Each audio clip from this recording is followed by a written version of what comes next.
Hello everyone, I hope you all are doing great and are in great health. तो सभी लोगों ने ये क्वेश्चन ट्राई किया होगा।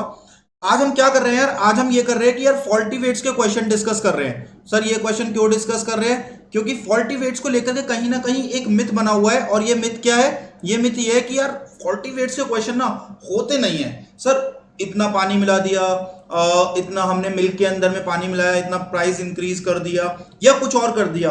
तो यहां पर जब एक एक ही ट्रांजेक्शन हो रही हो तब तो फिर भी हो जाते हैं, बट अगर मल्टीपल चीटिंग्स हो रही है, मल्टीपल चीजें हो रही हैं जो मिल्कमैन कर रहा है, या कुछ भी ऐसा हो रहा है कि मल्टीपल चीजें कंबाइंड हो रही हैं, then it becomes difficult for you guys. ठीक है, तो इसका एक बहुत ही यूनिक मेथड लेकर के आए हैं आज कि यार कैसे सॉल्व करें इन फॉल्टी वेट्स वाले क्वेश्चन को। ठीक है, तो let us see with this question. क्या क्वेश्चन है? सबसे पहले एक नोट लिखते हैं। नोट क्या है? Note is truth always comes in the denominator. Truth always comes in the denominator. तो सर ये क्या सच है? ये क्या है? ये है सच। तो क्वेश्चन अब हमें किससे करना है? सच से करना है। We have to solve the question with the truth. So whatever be the truth, that should come in the denominator. And one more thing which you should take it as a note, consider every cheating or consider every increase as separate entity। तो दो चीजें अगर हम याद रखें ना तो faulty weights के question becomes very easy for us. क्या दो चीजें हैं? Truth always comes in the denominator, बोले कुछ भी वो कि ये हुआ, ये हो गया, वो हो गया। सच क्या है आपको डिसाइड करना है, और दैट सच should come in the denominator.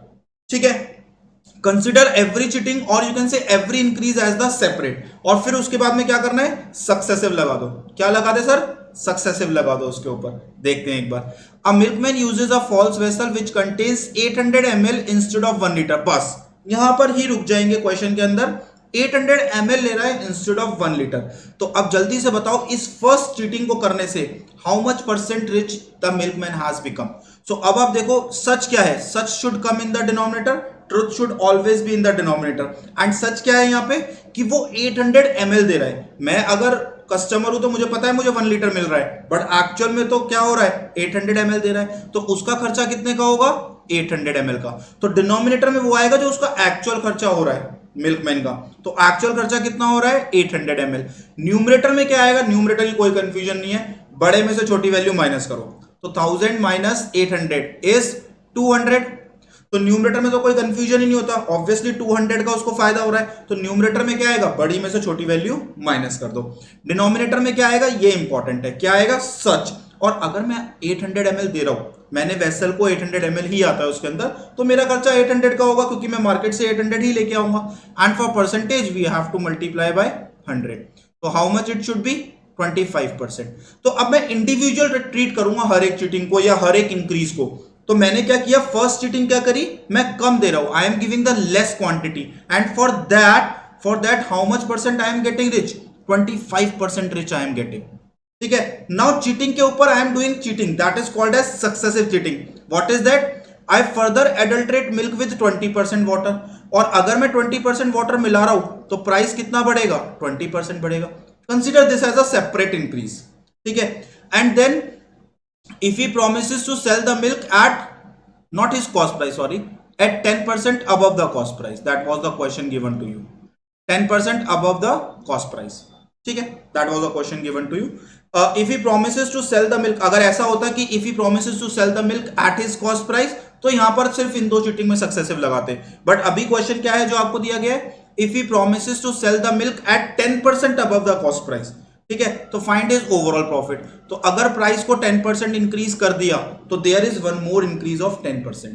Now you have 3 successive increment. अगर ये यहां पर होता एट हिज कॉस्ट प्राइस लिखा होता तब 2 ही सक्सेसिव इंक्रीमेंट होते, 25% 20%, और आप दोनों में सक्सेसिव लगाते आंसर आ जाता।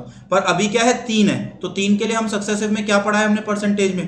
पहले किसी भी 2 में सक्सेसिव लगा दो, तो पहले प्राइस इतना बढ़ा और फिर बड़े हुए का इतना बढ़ा, तो बेटा ओवरऑल कितना बढ़ेगा?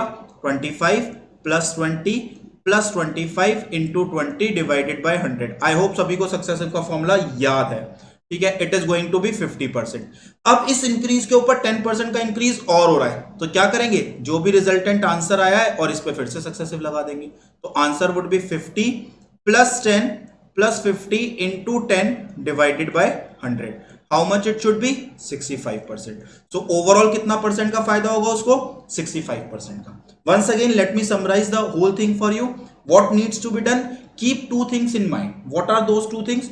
Truth always comes in the denominator. ठीक है. Second चीज, consider every increase as the separate entity and after that use successive. ठीक है. और either you can use multiplying factor also. ठीक है. तो क्वेश्चन क्या था? A milkman uses a false vessel which contains 800 ml instead 1 liter. तो अब आप देखो डिनोमिनेटर में क्या आएगा 800, क्योंकि सच क्या है, एक्चुअल में तो 800 दे रहा है, चाहे बोले कुछ भी दे तो 800 ही रहा है, तो डिनोमिनेटर में आएगा सच, दैट इज 800. न्यूमरेटर में दोनों का डिफरेंस आएगा विच इज 1000 माइनस 800 इज 200, जितने का उसको प्रॉफिट हो रहा है, एंड परसेंटेज के लिए 200%. तो पहली चीटिंग से वो रिच हुआ 25%. अब consider every cheating as a separate cheating. अगली चीटिंग क्या कर रहा है, मिल्क के अंदर वाटर मिला रहा है 20%, तो उससे 20% रिच होगा. एंड लास्ट क्या कर रहा है, प्राइस को भी 10% ऊपर बेच रहा है. अगर ये वाली चीटिंग नहीं होती तो बस इन दोनों में सक्सेसिव करके आंसर होता 50%, बट प्राइस को भी 10% ऊपर ले आया, तो अगला ये कर रहा है. तो there are 3 separate increments here, तो तीनों में हम सक्सेसिव लगा दो. तो पहले इन दोनों में सक्सेसिव लगाया, ये आंसर आया जो रिजल्टेंट है, और इसमें फिर से सक्सेसिव लगा दिया. आप इस मेथड से अगर करोगे तो trust me, solving these faulty weights question will become just like a cakewalk for you. तो अगली क्लास में मिलेंगे with a different question and a different solution. Thank you everyone. Take care. Have a good day and good night.